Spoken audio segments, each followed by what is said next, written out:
Good morning, this is your Kelso Report for Wednesday, November 9th, and I'm your host, Clark Kelso. There have been quite a few developments in the law of class actions over the last several years, with the United States Supreme Court issuing a number of opinions that raise the bar to maintaining class actions. An issue that has split the circuits in class actions involving 10b-5 securities fraud is whether the plaintiff needs to establish materiality of the alleged misrepresentations at the class certification stage of the case, and whether the defendant therefore also has the opportunity to interpose defenses on materiality in opposition to a motion for class certification. The Ninth Circuit weighed in with its judgment on this issue in Connecticut Retirement Plans and Trust Funds versus Amgen. Now, the case involved 4 statements made by a biotechnology company, Amgen, and its officers that allegedly misstated and failed to disclose adverse safety information about 2 Amgen products used to treat anemia.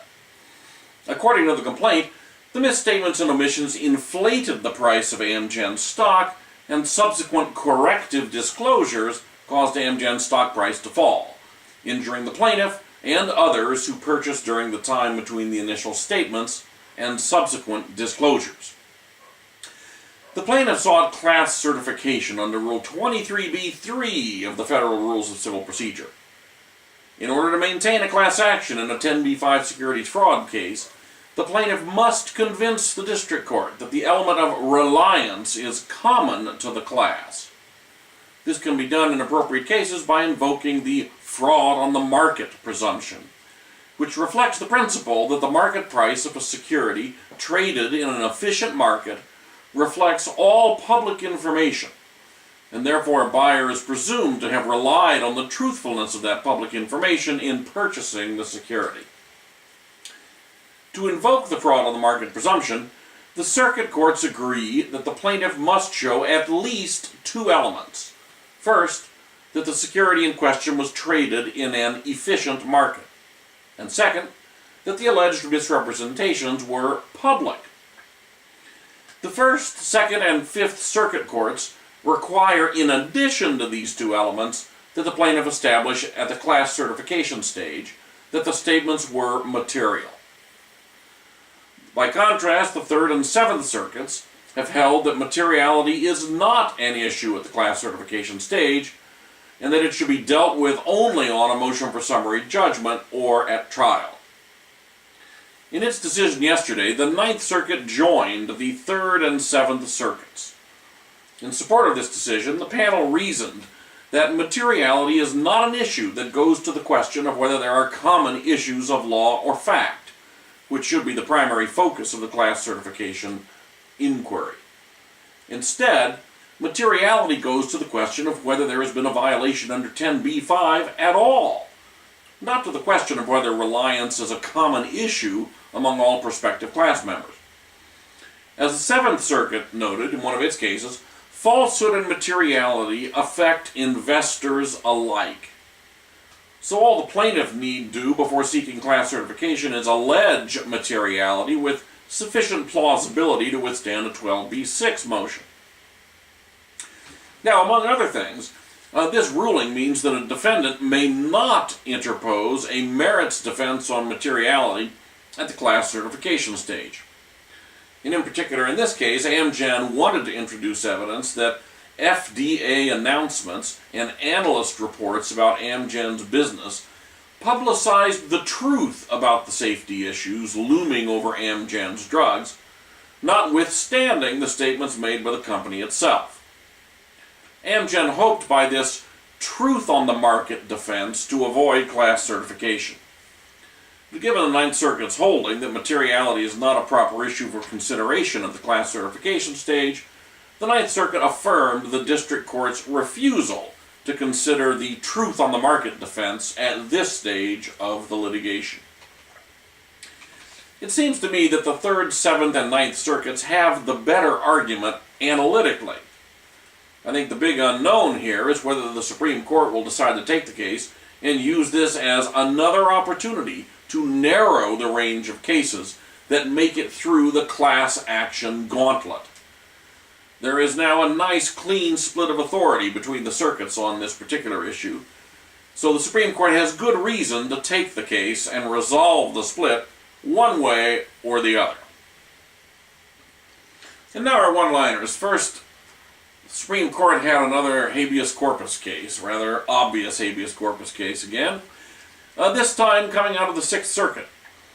In Green v. Fisher, a unanimous United States Supreme Court reaffirmed that in a federal habeas petition under the Anti-Terrorism and Effective Death Penalty Act, the clearly established federal law against which state court decisions are to be measured refers only to those Supreme Court cases decided prior to the last adjudication on the merits in state court.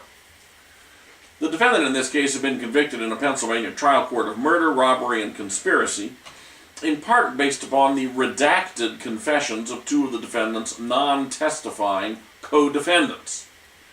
The conviction was affirmed on direct appeal.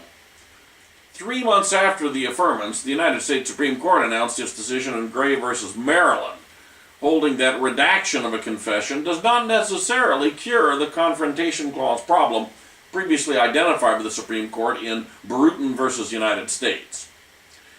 By the introduction into evidence of an unredacted confession by a non-testifying co-defendant.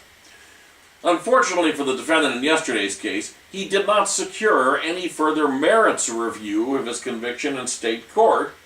He failed to file a petition for a writ of certiorari from the U.S. Supreme Court, and he failed to raise the issue in his state habeas filings. So under the rules applicable to federal habeas, his petition had to be judged without the benefit of the decision in Gray v. Maryland, and so the Supreme Court unanimously affirmed the lower court's decision to reject the petition for habeas corpus. Next, an unusual family law decision in re Marriage of Seaton. The Third District examined Nevada law and determined that, like California law, a bigamous marriage in Nevada is void from its inception, even if it has not been declared void by a court. The issue arose in the context of a divorce where the husband discovered that his wife had never secured a judgment of nullity with respect to a second marriage the wife had obtained in Nevada at a time when she was still married to her first husband. The wife had been told by a Nevada attorney years before that she did not need to secure a judgment of nullity since the second marriage in Nevada was void from the inception. The wife had properly secured a judgment of dissolution of her first marriage before marrying her current husband.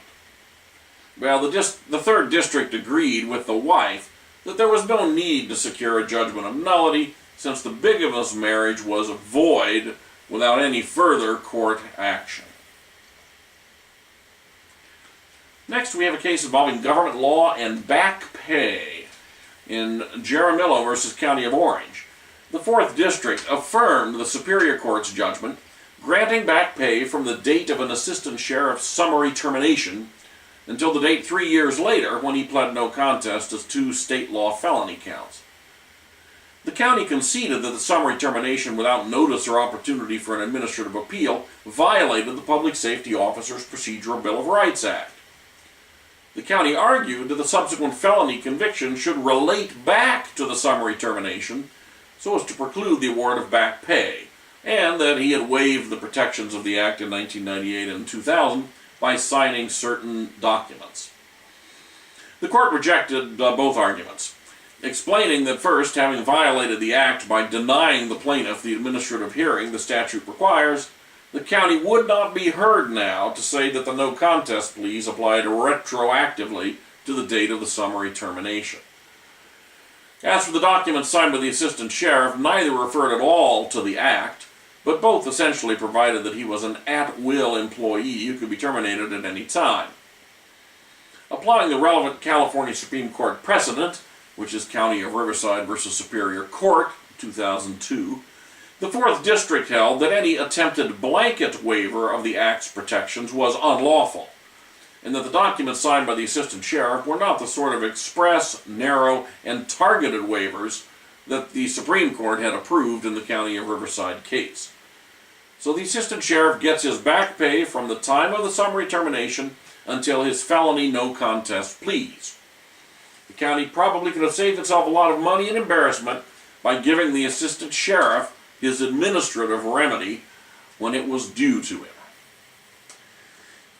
And we have two arbitration cases today. First, in Roberts versus Al Cajon Motors, the 4th District affirmed the trial court's holding that the defendant, a car dealership, had waived arbitration pursuant to a contractual arbitration clause by a 5-month delay in seeking arbitration after plaintiff filed a class action suit, combined with prejudice to the plaintiff from the delay.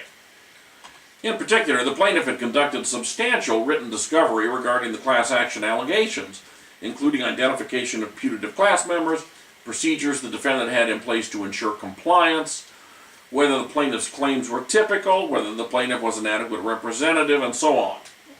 All of this effort would be lost if arbitration were granted, because the arbitration clause contained an anti-class action provision. So you combine the delay with the prejudice, and the court held it's been waived.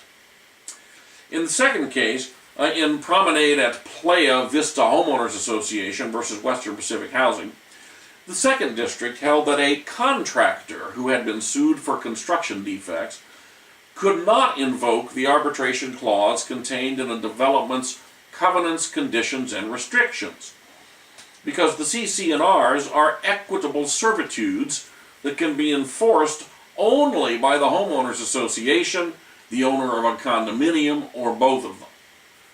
The contractor was, of course, not a party to the CC&Rs, and so therefore may not invoke its arbitration clause.